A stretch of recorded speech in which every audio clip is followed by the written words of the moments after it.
قرآن ربي الرافقات ما فيديو تندقفدو عذاب ربي حرام سرتي أقولو السلام عليكم ورحمة الله تعالى وبركاته رسول ربي أكيجدن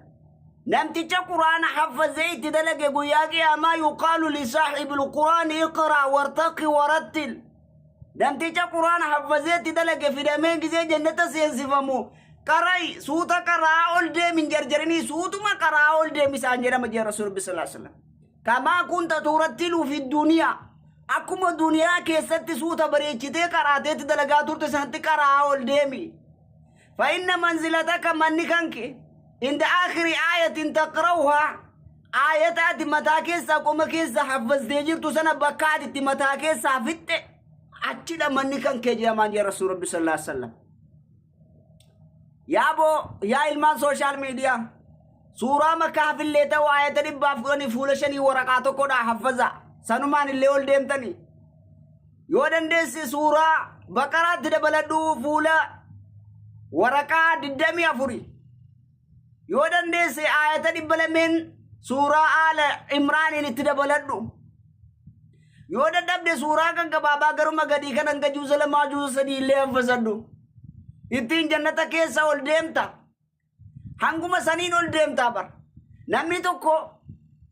juuza tokko qara'uudhaaf suuta yoo qara'e daqiiqaa 30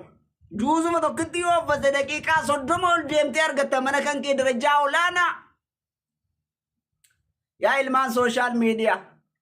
yaa isa tabarra gattaa yaa isa geemarra gattaa yaa isa geema sanuu carraa hin qabne geema laaluutti gadi taa'e yaa isa qumaaratti gadi taa'e يا إسا فيديو والرتي ورابو رقتا يا إسا فالمي قفر رتي قدي تائي of jagate ibadah ramfate zikri keessa qoodan qabu quraana keessa qoodan qabu salawaata keessa qoodan qabu ilmi barachuu keessa qoodan qabu barsiisuu keessa qoodan qabu minkum man yuridu ad-dunya wa minkum man yuridu al-akhirah je rabbinu durmaanu bakra baas tokko ka duniyaa fuumame sanuma shaqqalatu fodhu jira kun akhirah fuumame akhirah saatiif kataabu jeje quraana rabbi hafaza namni hamile qabdan namni fadii qabdan bakka jirtan irraa quraana rabbi hafaza fadiilaan quraana baay'eetu jira ani imma kanuma jannata keessa waan hafazteen ol deemtuun siime malee namnummaan juusa soddoma kana hafazeetti dalage